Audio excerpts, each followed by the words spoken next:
AITA for taking a solo vacation after my girlfriend kept secrets about her ex? I was the guy who solved everything. The provider who believed that if he loved enough and paid the bills, the relationship would be safe. But Jessica mistook my patience for weakness. After weeks of coldness, she decided to meet up with her ex the night before a $10,000 trip to Cancun that I had paid for entirely. With a mocking smile, she told me I did not need the details. What she did not expect was that I would give her exactly what she asked for: total privacy, an empty apartment, and a canceled ticket.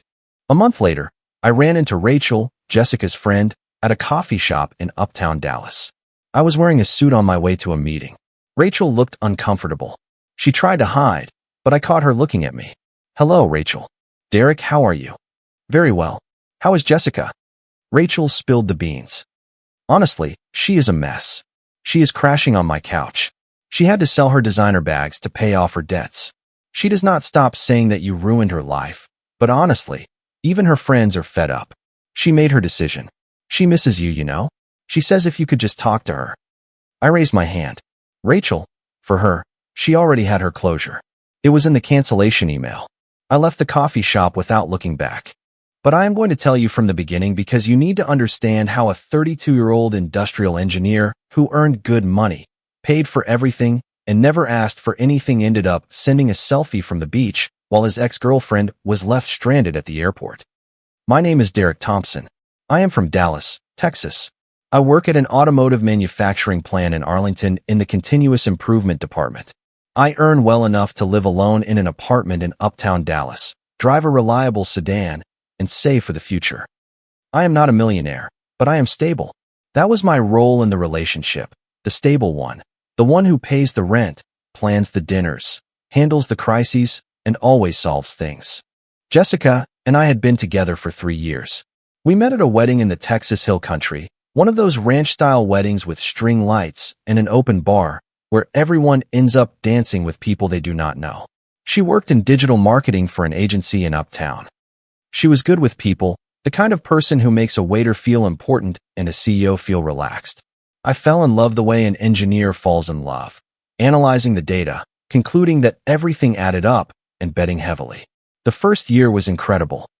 Weekends in the Hill Country, late nights grabbing tacos from food trucks downtown, and Sunday mornings having breakfast tacos and eggs in my kitchen while she scrolled through her phone and I read the news. We were not perfect. She was messy and I was obsessive about order, but we worked, or so I thought. The change was gradual. In the second year, Jessica started treating me like background props in her own movie. I paid the rent, planned the dinners, and solved the emergencies. She received the benefits and handed out crumbs of attention when it suited her. "You are so stable," she would tell me, as if it were a medical diagnosis instead of a compliment. Stable was her way of saying boring without feeling guilty. I planned the trip to Cancun for 6 months. It was an all-inclusive resort in the hotel zone with an ocean view suite and a private dinner on the beach. $10,000 that I saved by working overtime, taking on consulting projects on the weekends, and canceling every outing with friends for half a year. It was meant to celebrate our 3rd anniversary, but if I am honest with myself, it was a last attempt to save things. Jessica had been distant for weeks, not the "I had a bad day at work" kind, but the phone face down on the table, answering calls in the bathroom, changing the phone password kind. Every time I asked what was wrong, she would respond with the usual lines. "You are paranoid. I am just tired. Why do you always make everything about you?" I believed the trip would fix it, that the turquoise sea and limited cell signal would make her look at me again the way she used to. On Tuesday night, 36 hours before the flight, I was checking the suitcase for the 3rd time. Jessica was at the vanity, typing furiously on her phone. She was smiling at the screen, a genuine, flushed smile that she had not given me in months. "Did you pack the sunscreen?" I asked. She jumped and flipped her phone over. "You scared me." "Yes, I packed it. Do not micromanage me. I am just excited about the trip." "It is just a trip, Derek. You act like we are going to the moon. Just a trip.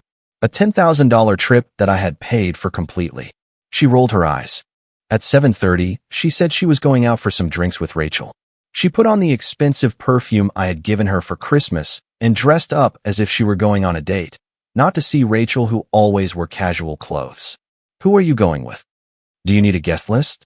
Do you want to track my phone? God, Derek, stop being so suffocating. She left and came back at 2 in the morning, smelling of cologne and alcohol. She did not come to bed. She slept on the couch. Wednesday was the moment of truth. She arrived at 6 in the evening. She did not look sad. She looked empowered. She tossed her keys on the counter, leaned back, and crossed her arms. I need to tell you something before we travel. Okay. It is about last night mostly. Kyle came back to Dallas. The heir left the room. Kyle, her college ex-boyfriend whom she had broken up with 3 years ago when he moved to Chicago for work.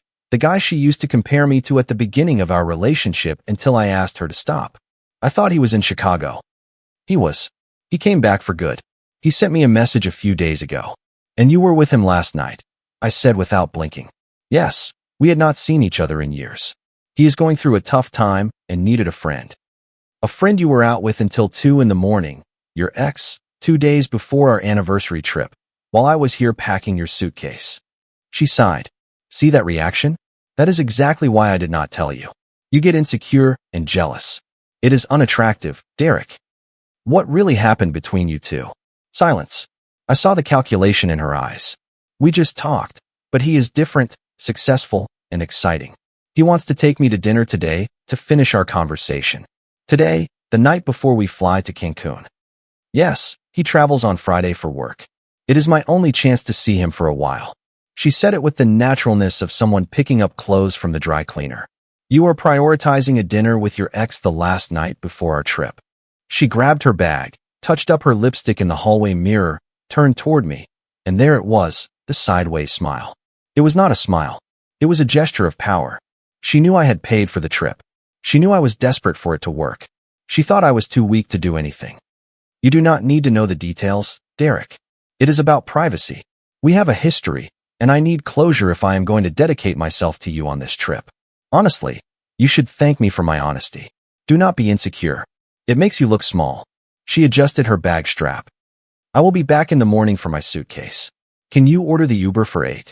She looked at me expecting me to beg or plead or give her the fight that would validate her ego. Something inside me broke, but it did not make a sound. It was a silent click, the sound of a steel door closing and locking automatically. I really looked at her and realized I no longer loved her. I did not hate her. She was simply a bad investment that I had kept for too long.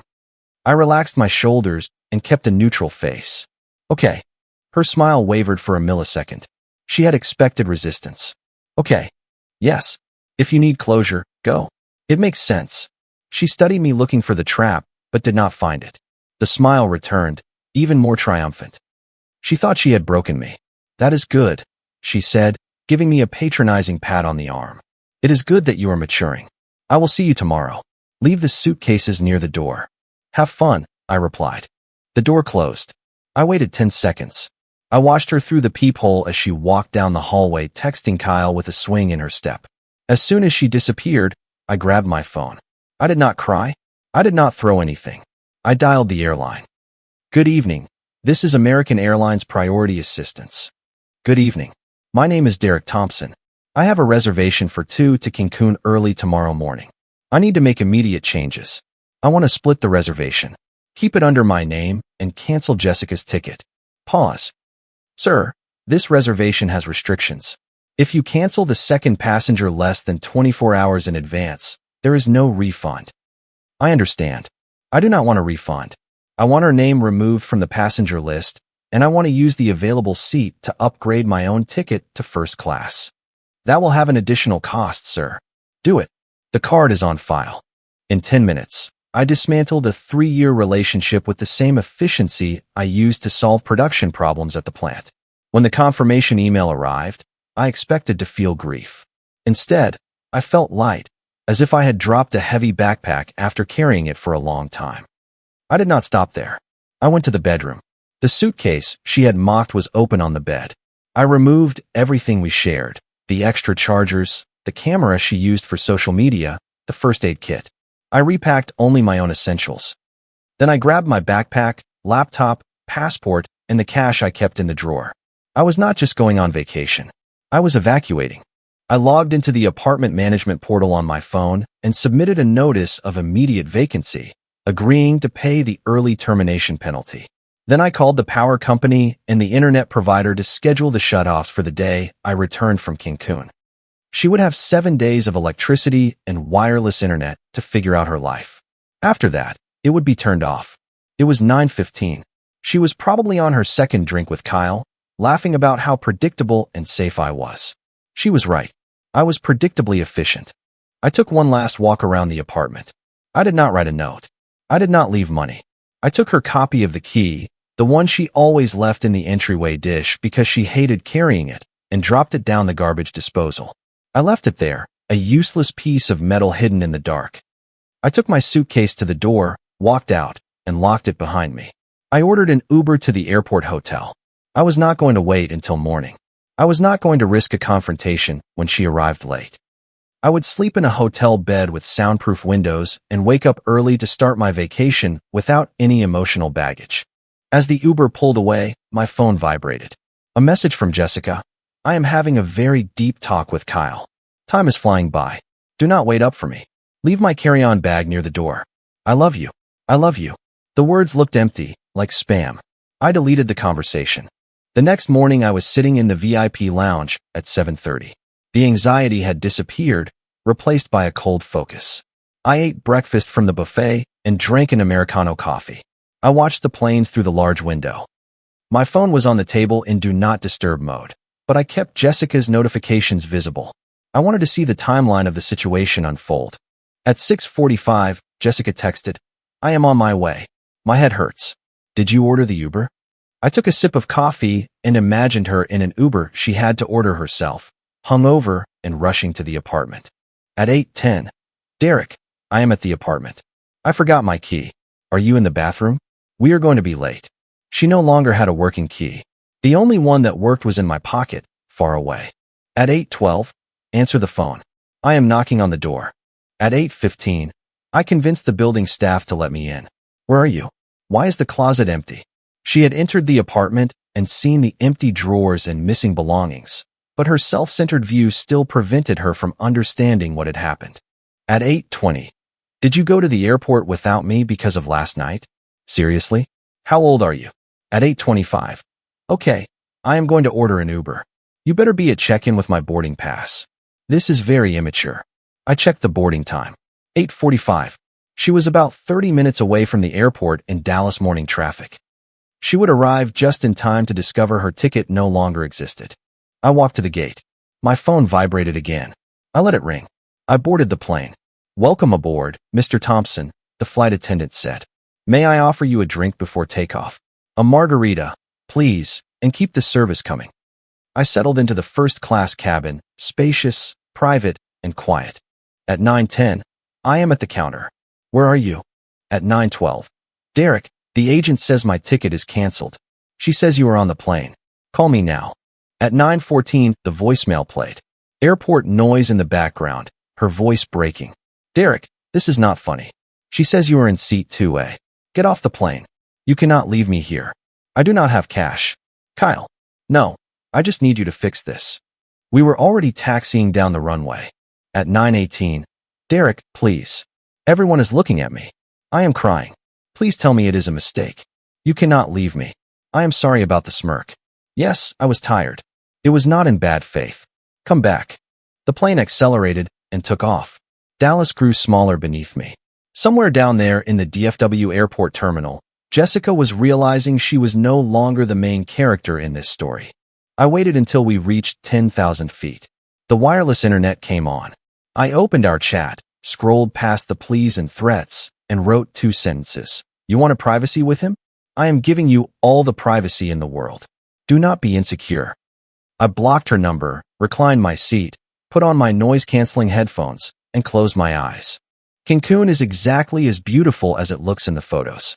I arrived at the resort in a private van with the air conditioning on full blast. The receptionist greeted me by name, offered me a cold scented towel, and asked about the second guest. Change of plans, I said with a smile. It is now a solo trip. Understood, sir.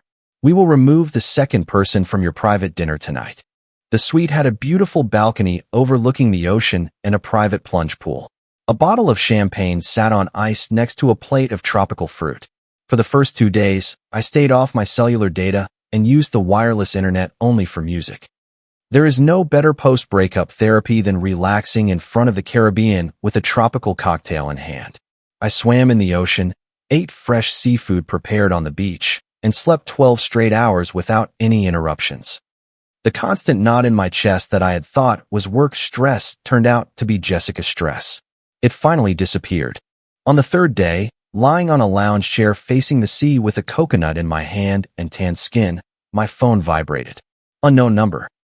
Derek, it is me, Jessica. I am using Rachel's phone because you blocked me. You need to stop this. I am scared. The apartment management sent an email saying we were being evicted. The power company sent a shut-off notice. Another message followed. Are you really in Cancun without me? I looked at the ocean, opened the camera, and took a perfect photo of my tanned feet on the lounge chair, a sweating glass of champagne, and the endless blue sea in the background. I sent the photo and wrote one word, details. Then I blocked the number, turned off my phone, and put it in the room safe. I spent the rest of the week learning to scuba dive, taking a day trip to a nearby island on a catamaran, and having dinner alone on the beach while watching the sunset with a drink in hand. It was the first dinner in 3 years where I was not worried about anyone else. I returned to Dallas 10 days later, tanned, rested, and with a new perspective. I carried a much lighter emotional load than when I left. I signed a lease for a loft in the design district, close to the office and far from our old neighborhood. The new apartment was smaller and more expensive per square foot, but it was truly mine. There were no decorative pillows she had chosen, no unused scented candles, and no ghosts of conversations we never had. The first weekend in the loft, I made breakfast tacos and ate them at the kitchen counter while looking out the window. It was a Saturday at 8 in the morning. No one complained about a messy kitchen. No one called me suffocating for offering breakfast. It was just me, my food, my coffee, and peace. Jessica's consequences, as I learned from mutual friends, were significant. Kyle was not the savior she had imagined. When she showed up at his door upset with her suitcases, he did not offer her a place to stay. He suggested she go to her parents' house. He disappeared shortly after. 6 months later, I was promoted to plant manager. I started dating Amanda, a chemical engineer who packs her own suitcase, pays her own bills, and does not have dramatic reunions with ex-boyfriends. We were planning a trip to Hawaii. Are you sure you want to go? Amanda asked while we were buying the tickets. I know you took a big trip recently. I smiled. Sure. This time I am taking someone who actually wants to be there. Jessica still tries to view my LinkedIn profile from an incognito browser every few weeks. I see the notifications, but do not block her. I like letting her see the details, the promotion, the photos with Amanda in Hawaii, and the life I built without her. A mutual friend recently told me that Jessica has started therapy and is posting personal growth quotes on social media. I wish her the best, from a very great distance. The lesson is clear. When someone shows you who they are with a mocking smile, believe them. And when they ask you for privacy, give them the kind that lasts forever. Because the best response is not drama. It is the selfie from the beach. If your partner goes out with their ex the night before a trip you paid for and tells you you do not need the details, with a mocking smile, that is not honesty. It is a power play. The best response is to act calmly, cancel what you paid for, protect your finances, and when they ask where you are, send them a selfie from the beach. The privacy they demanded is exactly the privacy they deserve to receive permanently. Comment. Hey everyone, this story gave me a lot to think about, and I hope it did the same for you. I believe self-respect should never be up for negotiation in any relationship. Learning to set healthy boundaries is one of the kindest things you can do for yourself. You deserve to feel safe and truly valued by the people in your life. Taking responsibility for your own happiness often means making difficult but necessary decisions. Walking away from what drains you can open the door to real healing and growth. Give yourself time and grace as you process everything. I truly think choosing peace over chaos is a sign of strength, not weakness. Remember that you are allowed to protect your energy without feeling guilty. Keep moving forward and building a life that feels calm and right for you. If you liked it, don't forget to leave a comment and support the channel by subscribing. See you in the upcoming stories.